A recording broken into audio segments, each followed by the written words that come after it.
Slum के द्वारा मामले से संबंधित जन सुनवाई पोर्टल पर की गई शिकायत। यह शिकायत इस बात की ओर इशारा करता है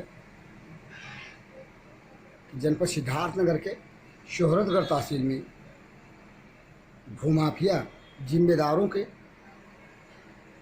सहयोग से, जिम्मेदार विभाग के सहयोग से कूट रचित दस्तावेज के आधार पर बयानामा करा रहे हैं, जैसा कि असलम के मामले में मामला घटित हुआ। भंडाफोर से मैं बीपाल भारती।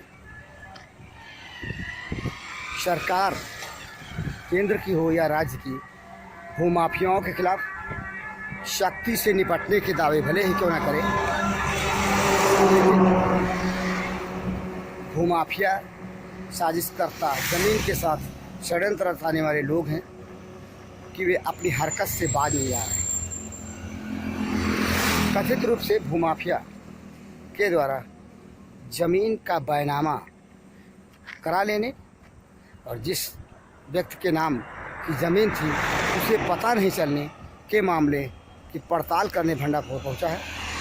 जनपद सिद्धार्थनगर के शोहरतगढ़ थाना क्षेत्र अंतर्गत शोहरतगढ़ तहसील परिषद के परसोइया नाम का, जहाँ पर आरोप के मुताबिक एक व्यक्ति की ज़मीन को बिना उसकी जानकारी हुए बगैर बयानामा साजिशपूर्ण तरीके से एक व्यक्ति ने, जो गवाहों के बदौलत करवा लिया, बयानामा किया किसी दूसरे को। जब इसकी जानकारी उस व्यक्ति को हुई जिसकी ज़मीन थी, वह बम्बई में था, वहाँ से वह वापस लौटा और उसने मामले की शिकायत की। आइए मामले से संबंधित जानकारी उस पीड़ित व्यक्ति से लेते हैं। इस व्यक्ति के नाम की ज़मीन बताई जा रही है। मोहम्मद असलम, मोहम्मद उमर खान। कहाँ के रहने वाले हैं? गजाड़ा, सिद्धार्थनगर। ये जो ज़मीन है, ज़मीन का क्या विवाद है? क्या ज़मीन मेरा है, पिछले 30 साल पहले मेरे पिताजी लिए थे। आपके पिताजी का क्या नाम? मोहम्मद उमर इस्माइल खान। अच्छा, यार मोहम्मद से लिए थे। उसके बाद में 30 साल से मेरा कब्जा है। ये मट्टी में डाला हूँ, ये बाउंड्री पूरा नया मैं बनाया हूँ। अच्छा, ये नहीं आपने डाला है? हाँ, ये सब नया मट्टी मेरा है, ये बाउंड्री मेरा है। ये जो है सामने दीवार है, ये छोटा वाला, ये मेरे पिताजी का दीवार। ये सड़क के पश्चिम तरफ जो जाती ज़मीन है वो 730 सड़क जाती है। हाँ, 730 तरफ जाती है। अच्छा, हाँ। फिर नईम भाई का मकान है, ये नईम भाई का मकान। घनौरा। इनके दीवार से लेकर के वहाँ तक 160 फुट मेरा है। अच्छा, दीवार से लेकर के ये मकान से लेकर के वहाँ सामने जो लास्ट पिलर दिख रहा है, ये लास्ट 160 फुट मेरा है। है। ये वो लास्ट पिलर है, वो लास्ट पिलर सलिया वो दीवार के इधर, दीवार के पहले। हाँ, दीवार के इधर। हाँ, ये सारा मतलब हाँ, ये पूरा 160 फुट मेरा समेत वो आपका है। मेरे कागज पे लिखा हुआ। हाँ। फिर विवाद का विषय यही विवाद कि ये अभी 27 जनवरी को परवेज आलम ने, उनका मकान 6 मकान आगे है, हाँ, बदरे भाई से लिए थे वो। हाँ। क्या किए पता नहीं मुझे, वो आकर के चोरी छुपका मेरी जगह पे रजिस्ट्री मार दी, मौके पे खाली पाए। इस जमीन से यहाँ से 34 फुट बेच दिए वो।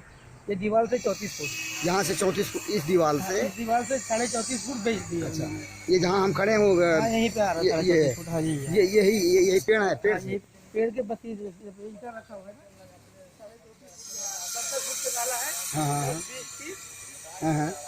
4 फुट यहाँ आ रहा है। तो मतलब ये इतना बेच दिया उन्होंने। फिर आपने पूछा? आलम ने बेच दिया है। तो परवेज आलम से आपने पूछा है कैसे क्या नहीं, कर वो रहा है? हमारा फोन भी नहीं उठा रहे ना, हमारा नंबर है इसमें। परवेज आलम के साथ में महफूज, परसुइया गांव के हैं महफूज, और गजाड़ा गांव के हैं जमील अहमद। हाँ। ये लोग दोनों गवाह बने हैं रजिस्ट्री में। अच्छा, उस रजिस्ट्री में ये दोनों गवाह बने हैं, महफूज और जावेद अहमद, परवेज अहमद और जमील अहमद, ये गवाह बने ये हैं। दोनों विटनेस बने, गवाह। ये कहाँ के रहने वाले हैं? जमील अहमद गजाड़ा के रहने वाले हैं और महफूज खान परसुइया के रहने वाले और हैं। बेचने वालों का क्या नाम बताया आपने? बेचने वाले का परवेज आलम। परवेज आलम। इस तरह से मतलब आपके जमीन को बिना मेरे जानकारी के 30 साल से मेरा कब्जा है, नया बाउंड्री लगा है। जिसने लिया है सुहेल खान ने, वो आजू बाजू में उसको तहकीकात करना चाहिए। ये बेचा कैसे? खतौनी उनके नाम से नहीं थी, फिर बेचा कैसे? क्या बात? बदरे आलम भाई के पास में 3 मंडी पे कब्जा है, 2.5 से 3 मंडी पे। 2 भाई थे, परवेज आलम और जावेद आलम।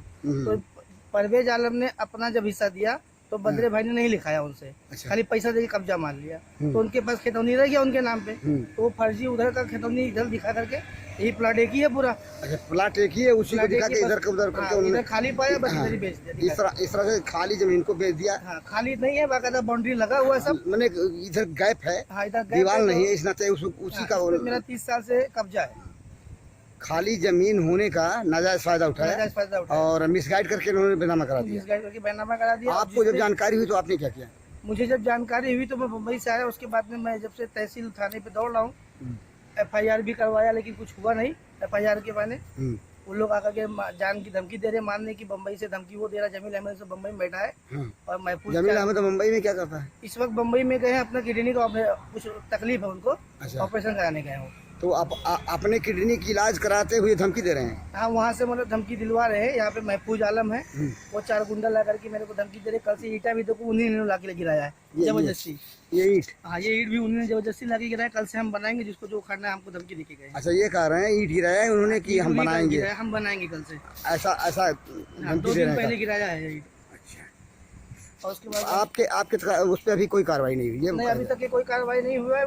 कल हमने उधर ऑनलाइन मुकदमा करवाया है, ऑनलाइन आपने कंप्लेंट किया है? ऑनलाइन कंप्लेंट किया है। उसके किसको बाद किया? किसको? वो अपना क्या बोलते हैं, मुख्यमंत्री पोर्टल जो होता है, अच्छा, मुख्यमंत्री पोर्टल पे आपने शिकायत किया है? वहाँ सरवन भाई के पास गए थे, वहाँ से ऑनलाइन कराया। क्या ये माना जाए आपके जान माल का खतरा है? हाँ, धमकी दे रहे हैं, कभी भी कुछ भी कर सकते हैं भाई ये लोग, इनका कोई भरोसा नहीं। ये माना जाए ये लोग घूम माफिया हैं? हाँ, वो माफिया तो लगते ही है। हाँ, दूसरे की जमीन उनके को गलत ऊपर तरीके आज से बेचने मुकदमा वालों चल को रहा क्या है। कहा महफूज आलम के ऊपर पहले साइड मुकदमा चल रहा है, दरोगा साहब बताए थे। अच्छा, नायब साहब भी यहाँ आए थे, हाँ। देख के गए, पर जांच पड़ताल करके गए हैं। आजू बाजू वाले से पूछताछ की है, तो आजू बाजू वाले ने बताया कि इसे कब्जा भी इन्हीं का है, मट्टी भी यही डलवाया है 1-1.5 साल पहले। पुलिस को बताया? हाँ, पुलिस को आजू बाजू वाले, तो पुलिस साहब, दरोगा साहब ने कहा कि अगर कोई तकलीफ होगी बेटा तो हमको बताना, हम आके सबको उठा ले जाएंगे। ये वो जमीन है जो कि ठीक NH 730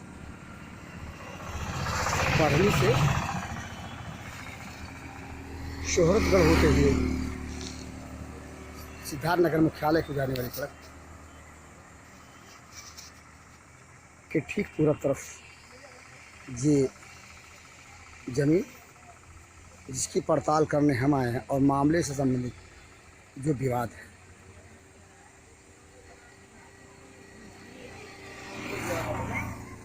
इस तरह अगर मामले पे गौर किया जाए तो पड़ताल से यही खुलकर बात सामने आती है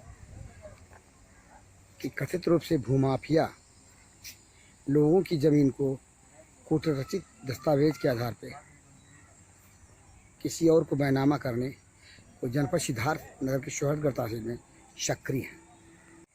आपने सुना पीड़ित वक्त की जुबानी, मामले से संबंधित इतनी सारी जानकारी, तो हम क्या समझें? यह मामला दबंग भूमाफियाओं के साजिश का शिकार हो गया है। यह ज़मीन जो बेशकीमती ज़मीन है, NH 730 से जुड़ी ज़मीन, इस पर भूमाफियाओं की गिरफ्त लग गई है और उन्होंने साजिशपूर्ण तरीके से इस ज़मीन को बेच दिया है। देखने में तो यही लगता है। ऐसे पीड़ित ने शिकायत कर दिया है, पुलिस में भी इसकी शिकायत की है।